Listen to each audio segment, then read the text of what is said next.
Hello, and welcome to Inside Boxing's Throwdown. I'm Aurelio Martinez, Stephen Johnson, and today we got a fantastic 3 episodes for you, or a few episodes anyhow, because you don't want to miss it. Steve, right now we're going to go ahead and start right off the bat with our Come on, man. So, what's going around the world in the come-ons. You know, there's the athletes. Athletes are athletes, and a lot of times, you know, they're young. You know, they're in their 20s, early 30s, and sometimes they just say stuff without thinking. Sometimes they do stuff without thinking.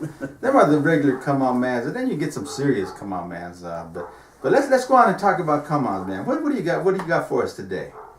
Well, my first come-on, man, is this past Friday night, another Premier Boxing Champions card televised live on the Showtime New Generation series. It was from the Boardwalk in Atlantic City, New Jersey, where we had another hand-picked opponent get robbed when he pitted against an Al Heyman prospect.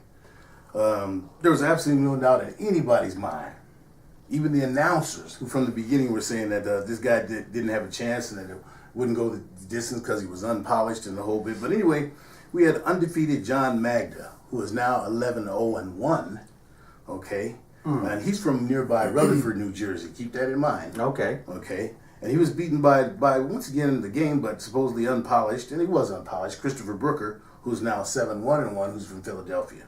Okay. Now let me tell you this: for anyone who saw the fight, and I'm sure a lot of you did, there's no question that Christopher Brooker won this fight. Even the announcers, who are Heyman-paid guys, we know even they said it. But here's the irony: one judge had the scorecard, his scorecard, 78-74 in favor of Magda, which was ridiculous.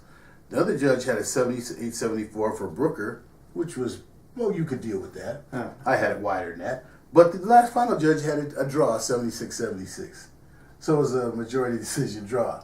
You know, come on, man. This is what is really bad for boxing. I make this my come on, man pick, but this is terrible. And to tell you how bad it was, I didn't even watch the rest of the card. Okay. I turned it off. I couldn't watch any more of that. So your come on, man is Al Heyman himself. You know, I'm attending. I'm matchmakers. I'm attending. Well, it's Al Heyman. I'm attending to agree with you, okay? Because let me get a little deeper with that subject, since we're talking about that. Okay, you expect these type of bouts in club fights, in local club fights all across the United States, well, all across the world. Okay? Everybody knows it. When you're building up fighters and you're doing club fights and local promoters and stuff, they do it here in Colorado all the time. They do it anywhere you go. They take their fighters that they're trying to build up and they put them out with pigeons. They bring in these tomato cans, and that's just the way it is in local type fighting. You know, they fight in the crowd and they basically fight for family and friends to cheer them on, okay? But when you talk about Al Heyman, okay, he's got a total of over $500 million in investors and people that are investing in what he's doing. He's got allegedly. Well, that's what's on print, okay? And then he comes out and he's got the free TV. So now he's giving you free TV. So if we have televised bouts, okay, give us a little more than club fight status, than club fight level fights, okay? Let's not. I mean, at least let's get to a point where people have to think about who's going to win the fight instead of knowing who's going to win the fight. Because when you have a guy that you just know who's going to win, you know he's going to be favored, and let's do something with boxing. It's a big breakthrough that we have boxing on free TV again. Yeah. I mean, major. It's good. It's good for boxing. So let's put good fights on. Don't forget. Brooker was handpicked, a handpicked opponent for Magda to have his way with. Yeah. And it didn't go that way. Exactly. And their way of validating is to make it a draw. Yeah. Okay. Yeah, now they'll probably come back, you know, and 4 or 5 fights and say, hey, I'm going to avenge that draw because people have been, you know, giving him a hard time. Or they'll stay away from it. No. Or what they'll do is that, you know, he'll get the envelope. Brooker will get the envelope. And he knows to, you know, make it go 3 or 4 rounds and then you go down. I mean, anyway, that's a good. Kind of like Castillo when he first beat Floyd Mayweather in the first fight, and in the second fight, it was like, where'd he go, man? Where did Castillo go, man? Well, I know where he went. He went to the bank.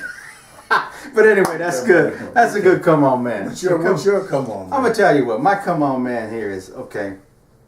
Again. This isn't a youngster. This isn't someone that's just been in the game, and I'm talking about Manny Pacquiao. Okay, Pac-Man. Okay. Why in the world you got a big fight coming up? You know, why in the world would you open up this can of worms? And I mean, it's okay to have your beliefs, your religious beliefs and stuff like that, okay? But you have to understand when you're in the limelight, when you're in the world spotlight, okay? I'm not only talking about USA or Philippines, or when you're in the world spotlight. I mean, everyone's watching you. They want to see your last fight before you retire, things like. Then he come out and makes these comments against homosexual people, okay, preference, okay? You know, why? So you know, just don't say it. I mean, you know, if I don't understand, but okay, now the fight's in jeopardy because he has to make a choice whether, because the Philippine government says, well, wait a minute, now he's in violation of getting all this. You only supposedly you could only have like 180 hours of exposure, and they're going to count all this boxing TV time as exposure. So he's going to exceed the limitations, which will disqualify him from running for office in the Philippines. So basically, they're telling him you either have to stop and not fight and run for Congress or whatever he's running for, or you have to put that on, save for the next time, okay? So basically, that's my come on, man. Well, man, Pac-Man. He's in between a rock and a hard place right now because from everything that I've read about the Filipino government, that this is firmly cemented in their rules. Yeah. You know, and it's, for lack of a better term, it's called giving him an unfair advantage over his opponents. Okay, and his opponents are the one that are pressing this, and I don't blame them. Well, sure, because they don't have the money to compete. That's right. That's a good rule. That's a good that's a good rule or law or whatever it is out there. It's a good one, and because you don't let someone with a lot of money take an unfair advantage. That's right. And okay, it's too bad we don't have that rule. So you got another come on man for us, man. So Manny Pacquiao, come on, man. The only other come on man I have, and we could be real brief in this, is that once again Floyd Mayweather just yesterday said that Triple G would be easy work for him at 160. Come on, man. Are you retired or not? I mean, if you're not retired, sign the fight with Triple G. I know they're sitting right there. They would gladly sign the fight with you right now. And you said earlier in the week, remember, he said that he could stop Canelo and Amir Khan right now by just signing the fight with Danny Garcia. Yeah. Well, you could stop it for sure if you would go against Triple G at 160. So Floyd Mayweather, come on, man. Stop with all the games. Either be retired and shut up, or either sign the fight Triple G, because that's what you said. Triple G was the name that came out of your mouth. I don't care about Danny Garcia. I don't care about Amir Khan.